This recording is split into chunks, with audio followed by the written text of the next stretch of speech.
Complete Edu. It's all about learning. नमस्कार साथियों, मैं संदीप ढाका आपका स्वागत करता हूं complete edu e learning platform पर। हम जो कर रहे थे वो है सॉइल साइंस, जिसके बारे में पिछली क्लास में हमने मृदा के जो सामान्य परिचय है उसके बारे में पढ़ा था, उसके संगठन के बारे में पढ़ा था।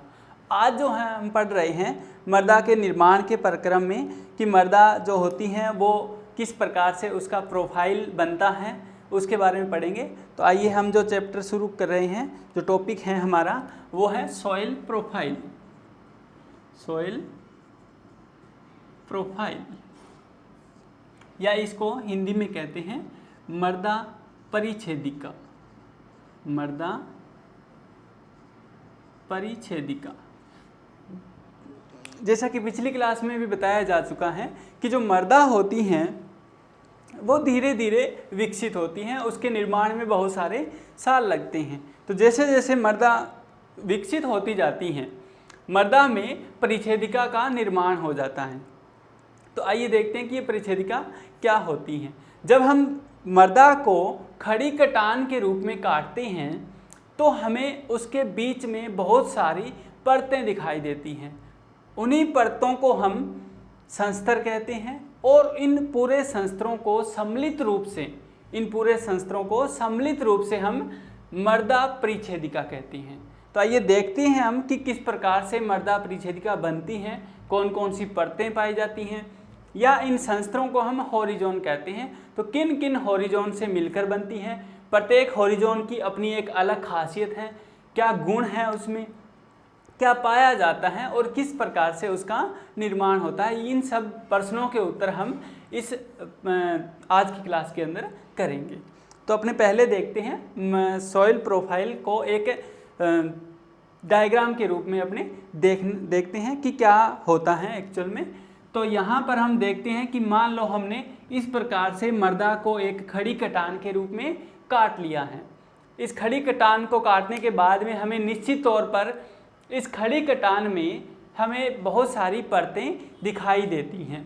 तो ये हमारी सॉइल प्रोफाइल जो है वो तैयार है यहाँ पर। अब हम इसके बारे में विस्तार से जानेंगे कि इनमें कौन कौन सी परतें पाई जाती हैं और उन परतों की विशेषताएं क्या क्या हैं। जैसा कि डायग्राम में दिख रहा है कि सबसे ऊपरी जो हॉरिजॉन है वो है ओ हॉरिजॉन। तो उस ओ हॉरिजॉन के बारे में जानते हैं। जो पहला जो हॉरिजॉन है वो है ओ हॉरिजॉन।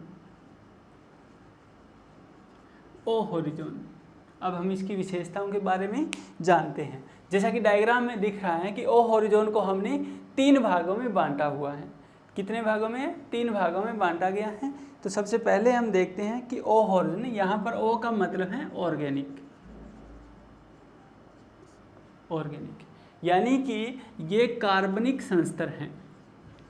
ये एक कार्बनिक संस्तर है, यानी इस संस्तर में कार्बनिक पदार्थों की अधिकता पाई जाती है, या इसका जो अधिकतर पदार्थ है वो कार्बनिक ही होता है।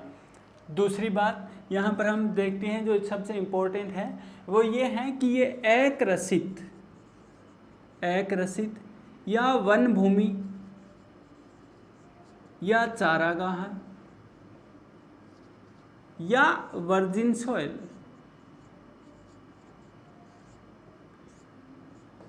इन सभी जगहों पर इस प्रकार के संस्तर देखने को मिलते हैं। अकर्षित भूमि हो, ऐसी भूमि जिनमें कर्षण कार्य ना किए जा रहे हो, या ऐसी भूमि जो वन भूमि हो, वनों के अंतर्गत आने वाली ऐसी भूमि जहाँ पर चारागाह हो बहुत बड़ा, या फिर वर्जिन सॉइल यानी कि जिस मृदा में किसी भी प्रकार का जुताई का कार्य नहीं किया गया है उस मृदा को हम कहते हैं वर्जिन सॉइल। तो इस प्रकार की मृदाओं में जो सबसे ऊपरी संस्तर पाया जाता है वो संस्तर होता है ओ हॉरिजॉन, या उसको हम कार्बनिक संस्तर भी बोलते हैं क्योंकि इसमें कार्बनिक पदार्थों की अधिकता होती है। अब आगे अपन देखते हैं कि इस हॉरिजॉन को हमने 3 भागों में बांटा हुआ है। तो यहाँ पर जो रेड कलर से जो इंडिकेट किया गया है ये वो पदार्थ हैं, वो कार्बनिक पदार्थ हैं जो काफ़ी समय से ज़मीन के ऊपर पड़ा हुआ है और सूक्ष्म जीवों के द्वारा उसको पूर्ण रूप से विघटित कर दिया गया है। और ये पदार्थ जो होता है वो हमें पहचान में नहीं आता है कि ये किस प्रकार का पदार्थ है।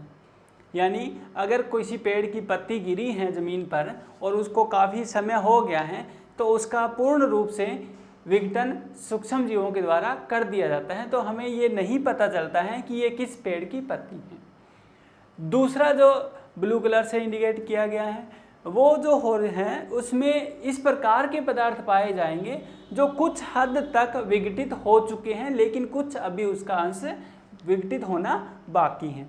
और जो सबसे ऊपरी परत जो ब्लैक कलर से दिखाई गई है उसका मतलब ये है कि ये पदार्थ अभी अभी कार्बनिक पदार्थ जो हैं ये मृदा के ऊपर गिरे हैं और इनका अभी विघटन होना बाकी है।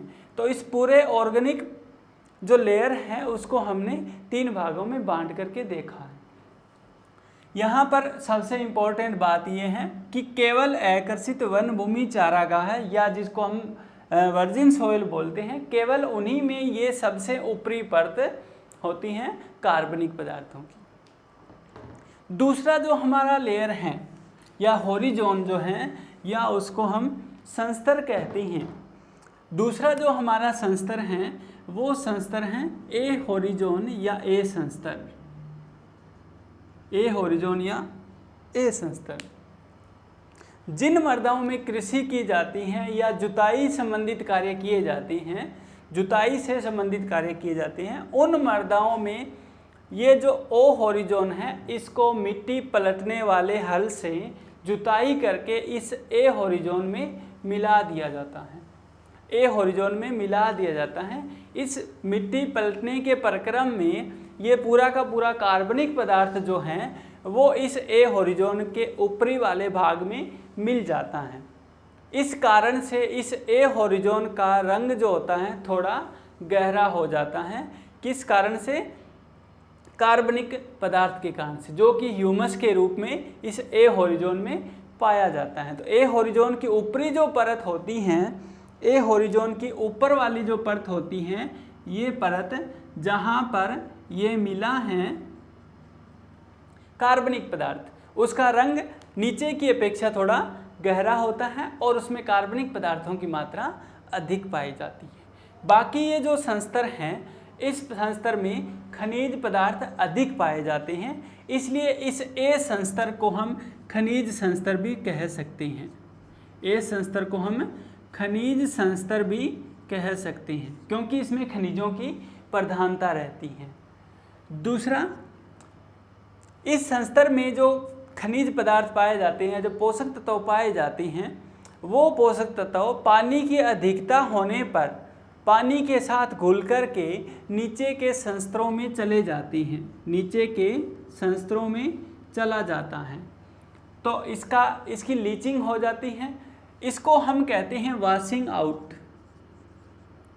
इसको हम कहते हैं वॉशिंग का मतलब होता है घुलना, आउट का मतलब होता है घुल करके बाहर चले जाना। अर्थात इस होरिजोन में या इस संस्तर में जो पोषक तत्व पाए जाएंगे वो पानी के साथ घुल करके नीचे के संस्तरों में चले जाते हैं, इसलिए इस संस्तर को हम वॉशिंग आउट कहते हैं या अधिकतम निक्षालन जोन कहते हैं।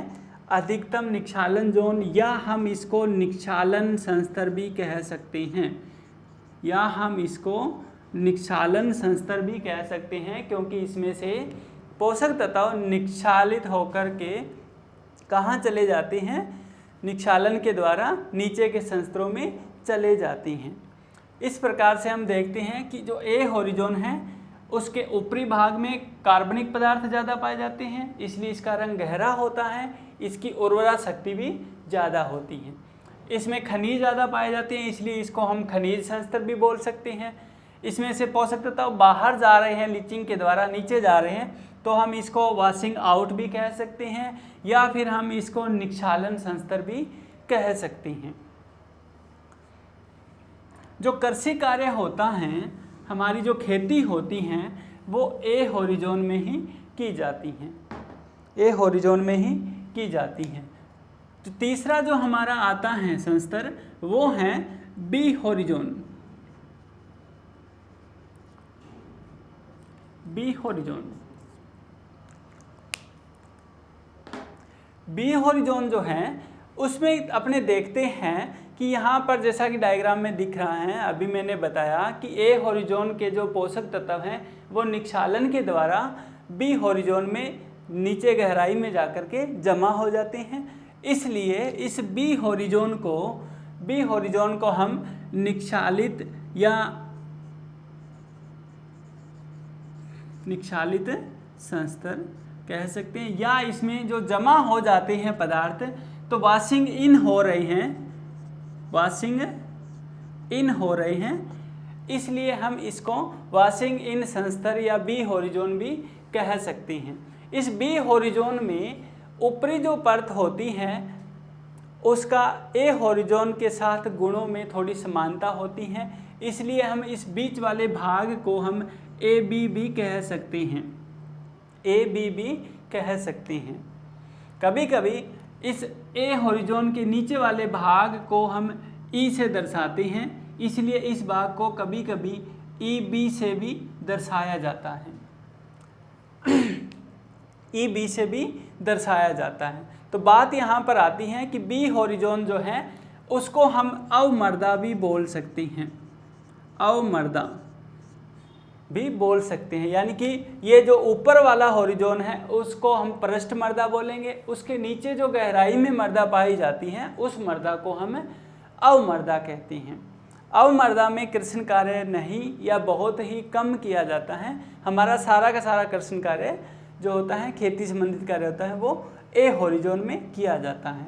यहाँ पर बात आती है कि कौन कौन से पोषक तत्व हैं जो नीचे की परतों में चले जाते हैं। तो यहाँ पर आपने पहले पढ़ा था कि मर्दा में एल्यूमिनियम पाया जाता है, आयरन पाया जाता है या सिलिका पाई जाती हैं। इस प्रकार के जो तत्व होते हैं वो आसानी से घुल कर के इस बी हॉरिजॉन में आकर के जमा हो जाती हैं। यहाँ पर एक और महत्वपूर्ण बात जो है, जो सबसे जो इम्पोर्टेंट है वो है, हमने पढ़ा था सोलम, हमने एक शब्द पढ़ा था सॉइल केमिस्ट्री के शुरू में ही हमने पढ़ा था सोलम शब्द, जिसका अर्थ होता है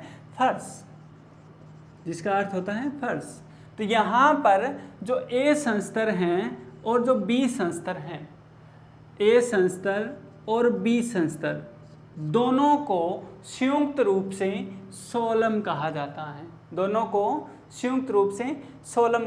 है, फर्श कहा जाता है। इसका मतलब ये है कि हमारी जो ट्रू सॉइल हैं, वास्तविक मर्दा जो हैं, ट्रू सॉइल जो है वो केवल ए और बी हॉरिजॉन ही हैं।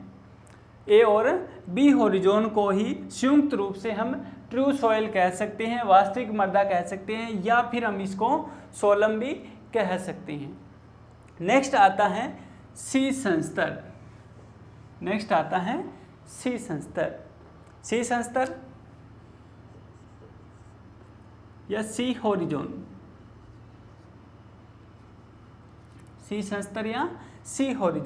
ये जो संस्तर होता है इसमें कार्बोनेट्स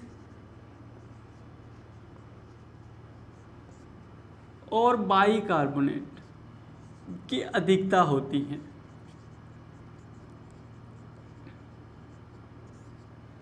सी संस्तर की जो ऊपरी परत है वहाँ पर ऊपर से आए हुए तत्वों के कार्बोनेट और बाइकार्बोनेट पाए जाते हैं, जिसकी अधिकता इसकी ऊपर वाली परत में होती है। इसके अलावा इस संस्तर में चट्टानों के वो टुकड़े पाए जाते हैं जो अलप अपक्षयित होते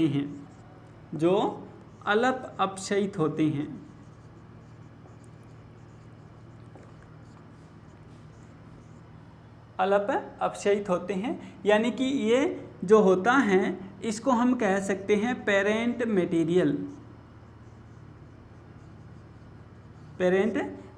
यानी वो पदार्थ जिनसे ऊपर की मर्दा का निर्माण होता है, वो पैतृक पदार्थ इस सी हॉरिजॉन के अंत में पाया जाता है, यहाँ पर पाया जाता है, और इसी से आगे मर्दा का निर्माण होता है।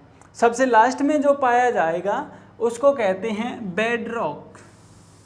आर संस्तर पाया जाता है जिसको बेड रॉक कहते हैं, यानी वो चट्टान जिस पर मर्दा का निर्माण हुआ है उसको हम कहते हैं बेड रॉक।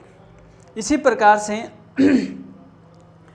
जो ये सॉइल प्रोफाइल हैं ये हमारी कंप्लीट होती हैं यहाँ पर